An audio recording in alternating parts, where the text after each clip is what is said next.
அந்த தடைய அவனோட பிடியிலிருந்து தடையிலிருந்து நீக்கி அல்லாஹ்வுல சரணடைகிறோமா? இப்படி சரணடைகிறதுக்கு சொல்றதுதான் சுஜூது.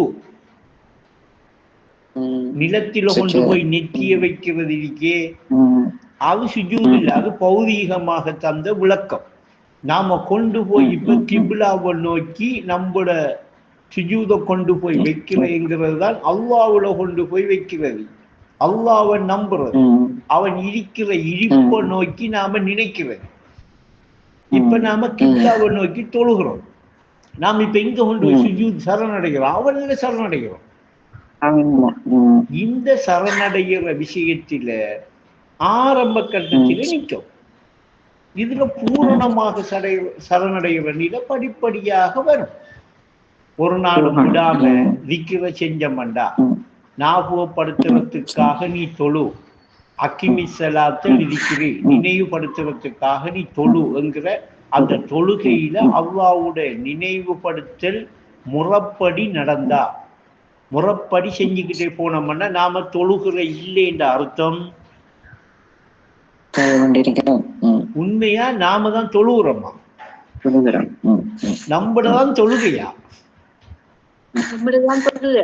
அப்ப இந்த தொழுகையை முறைப்படி அறிஞ்சி முறைப்படி விளங்கி அந்த தொழுகையில அல்லாஹ்வை நினைவுபடுத்துற அந்த முறைக்கு அறிவை கொண்டு நினைவுபடுத்தினோம்டா நம்மளோட கல்வெல்லாம் சாந்தி பெற்று சாந்தி மார்க்கத்தை நோக்கி நிலையான சாந்தியோட இருக்கிற இருப்பு நிலைக்கு போவோம், கொண்டு போகும். இதுதான் மார்க்கம் என்று சொன்னது. இதுதான் எனக்கு நேரான அந்த பாதையை காட்டு என்று அல்லாஹ்கிட்ட நாம கேட்ட பாதை.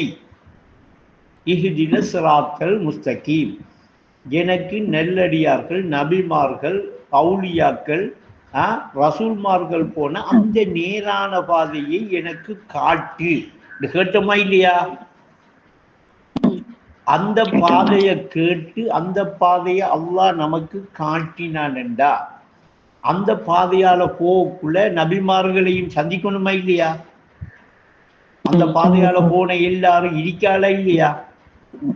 அப்ப ரசூலுல்லாஹ் முதலாம் வானத்தில ஆதன் நபி, இரண்டாம் வானத்தில ஈசா நபி, இப்படி படிப்படியா நபிமாரை சந்திச்சு 6ஆம் வானத்தில மூசா நபி, 7ஆம் வானத்தில இப்ராஹிம் நபி என்று சந்திச்சாலா இல்லையா? அந்த பாதையால அந்த வழியால நாம போக்குள்ள அல்லாஹ்வை நோக்கி போற அந்த பாதையில இப்ப நாமையும் சந்திக்க மாட்டோமா?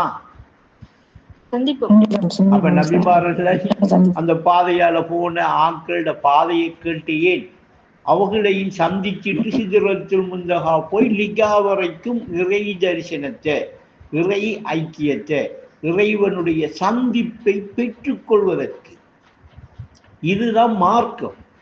இந்த மார்க்கத்துக்கு போற வழிதான் இப்ப நாம இன்னும் விளக்கி தந்துக்கிட்டு இருக்கோம். இந்த வழியை மறைச்சி இந்த வழியை பிரட்டி இந்த களிமாவுக்கு வேற கருத்து கொடுத்து வேற அர்த்தம் எடுத்து மனிதர்களை நரகத்தில கொண்டு போய் நிரப்புற வேலையே யாரு செஞ்சுக்கிட்டு இருக்க? அவனுக்கு பேருதான் ஹன்னா, ஷைத்தான். அவன் ஜின்னிலையும் இன்சிலையும் இருக்கான். அப்போ ஜின்னையும் இன்சையும் கொண்டுதான் அவன் மனிதர்களை என்ன செய்யறான்?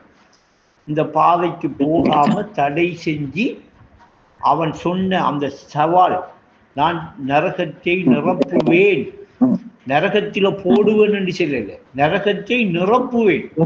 நிரப்புவேன் என்றா அவ்வளவு அதிகமான ஆட்கள் தேவைப்படும். நரகம் எப்படி எப்ப நிரம்பும்?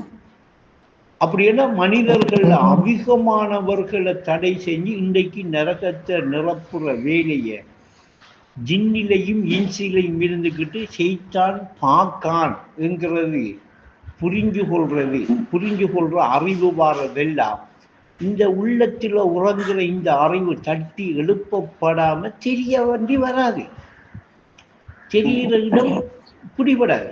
அவகையில் என்ன செய்வாங்க? நாம நேரான வழியில போறோம், நான் நேரான வழியில இருக்கோம், நாம மறுமைக்கு போனா நமக்கு ஜன்னத்து சுவருதான் என்ன செய்வாங்க? நம்பி தொழுவராக வாழ்றாரு. நாளைக்கு அவரோட மூஞ்சிலேயே தூக்கி எறியப்படுற தொழுகைதான் நாம தொழுகிற தொழுகை என்று சொல்லி இன்னும் அவர்களுக்கு புரியிற இடத்துக்கு வரல. காரணம், அந்த உறங்கி கிடக்கிற அறிவு இன்னும் தட்டி எழுப்பப்படலை. அப்ப இதையெல்லாம் தாண்டி வந்து இப்போ உங்களுக்கு மார்க்கம் என்றா என்ன, பாதை என்றா என்ன, ரசூல் நபிமார்கள் போன அந்த வழி என்றா என்ன, அல்லாவை நினைவுபடுத்துறது, அல்லாவை நம்புறது, அல்லாவிடத்தில அல்லாஹ் இருக்கிற அந்த இருப்பை நோக்கி அணுகிறது எப்படி என்றெல்லாம் இன்றைக்கு உங்களுக்கும் அறிவு கிடைச்சிருக்கண்டா, நீங்க அறிஞ்சிருக்கிறீங்களா? இந்த கிடைச்ச அறிவை கொண்டு, இந்த வழிகாட்டலை கொண்டு அனுபவத்திலே, உங்களோட சொந்த அனுபவத்திலே ஹக்குத்தான் என்று சொல்லி உங்களோட சொந்த அனுபவத்தில உணர்ற விக்கிர செய்ய, தியானத்தை செய்ய. கைவிட்டு போற விக்கிர் தியானம் நீங்க நினைவுபடுத்துறதுல இருந்து உங்களை மறதிக்கு கொண்டாந்தா, மறதிக்கு வந்தா, அது அல்லாஹ் உங்களை அவன் வழிக்கு கூப்பிடுறான், ஷைத்தான் அதை தடை செய்து அவன் வழிக்கு கூப்பிடுறான் என்று புரிஞ்சுக்க.